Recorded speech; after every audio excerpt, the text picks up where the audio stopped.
Assalamualaikum warahmatullahi wabarakatuh.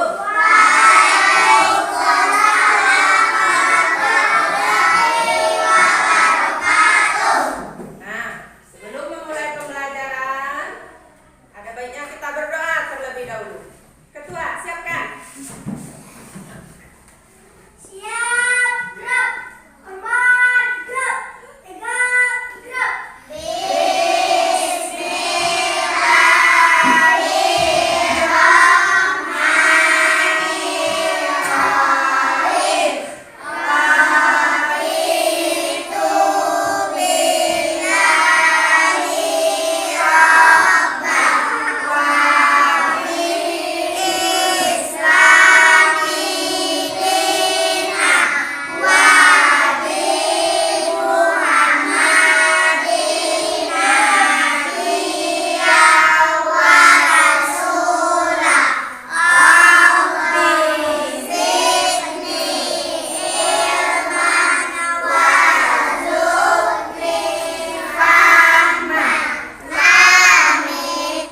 Nah, bagaimana kabar anak-anak ibu hari ini?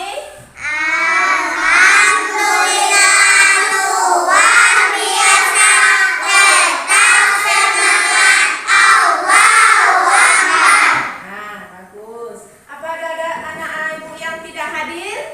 Hadir semua. Hadir semua. Alhamdulillah. Pada pembelajaran kali ini kita akan membahas mengenai berwudu. Nah, pada pembelajaran ayo berwudu kali ini, anak-anak ibu diharapkan nanti bisa mempraktekkan, membiasakan berwudu dengan tata cara yang benar dalam kehidupan sehari-hari. Anak-anak ibu harus tahu apa itu syarat wudu, apa itu pengertian wudu, apa itu nanti rukun wudu, dan apa hal-hal yang membatalkan wudu serta hal yang sunat kita lakukan dalam berwudu. Nah, anak-anak ibu tahu apa itu berwudu? Siapa yang tahu? Wudu itu apa? Oh, bagus, Winda. Wudu itu artinya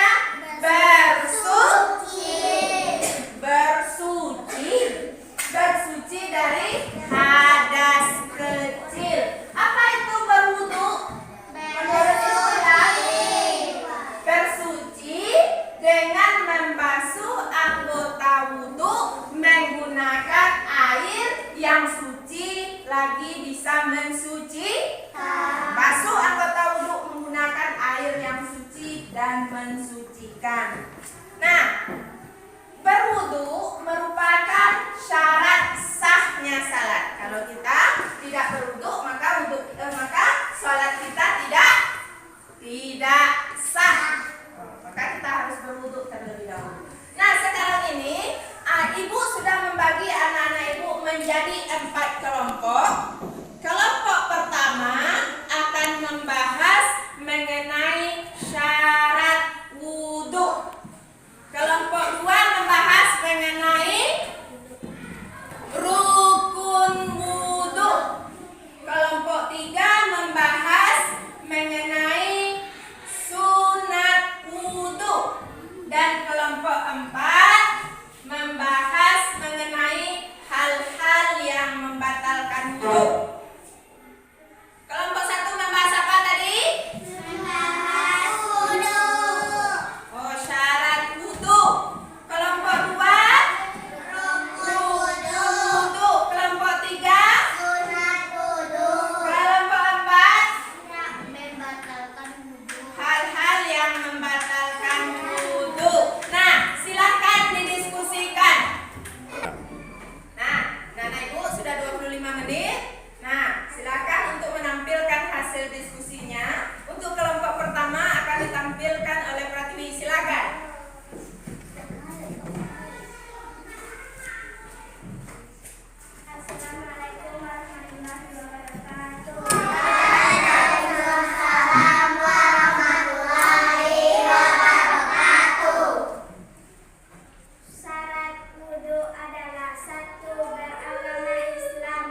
suci, lagi mensucikan. Di rumah anak-anak ibu berwudu menggunakan air apa?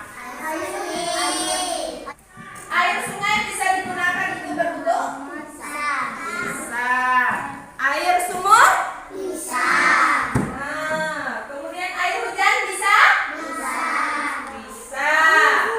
Air hujan bisa. Nah, air yang suci dan bisa mensucikan kita dari hadas kecil. Nah, kemudian tidak ada yang menghalangi sampainya air ke anggota wudu. Mana anggota wudu? Muka, tangan, sebagai rambut di kepala, kaki, telinga, dan sebagainya. Nah, tidak ada yang menghalangi sampainya air ke rambut. Tidak ada yang menghalangi sampainya air ke tangan. Seperti ada yang memakai kutek,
wahdahu la syarikalah wa asyhadu anna Muhammadan abduhu wa rasuluh. Allahumma ja'alni minat tawwabina waj'alni minal mutatahhirina waj'alni min ibadikas sholihin. Amin. Sekarang hal-hal yang membatalkan wudu. Nah, hal-hal yang membatalkan wudu yang pertama apa tadi? Buang angin. Tahu buang angin? Kentut atau buang angin. Apabila kita sudah buang angin, berarti wudu kita sudah batal. Harus berwudu kembali kalau kita ingin melakukan sholat. Yang kedua, buang air kecil. Pipis. Kalau kita sudah pipis atau kebelet pipis, kita pipis terlebih dahulu, kita harus berwudu kembali. Yang ketiga, buang air besar. Kalau kita sudah buang air besar, harus berwudu kembali. Kemudian, menyentuh kubul atau dubur dengan telapak tangan. Kemaluan dengan telapak tangan, pantat. Nah, tidak boleh disentuh kalau kita sudah berwudu. Kemudian, yang membatalkan wudu berikutnya adalah bersentuhan kulit laki-laki dan perempuan yang bukan mahramnya, bukan saudaranya, bukan orang tuanya, bukan saudaranya, bukan orang tuanya. Batal wudunya. Nah, kemudian hal-hal yang membatalkan wudu berikutnya adalah hilang akal karena tertidur, mabuk, kemudian pingsan atau gila. Itu juga membatalkan wudu. Nah, jadi itu pembahasan kita kali ini mengenai hal-hal yang berkaitan dengan wudu. Selanjutnya kita akan mempraktekkan tata cara berwudu. Anak-anak ibu coba perhatikan, temannya akan menjadi model menampilkan tata cara berwudu. Coba perhatikan, silahkan mulai Kaila. Bismillahirrahmanirrahim. Dibasuh tangan terlebih dahulu. Kemudian tangan yang kiri. Kemudian berkumur-kumur 3 kali. Membasuh hidung 3 kali.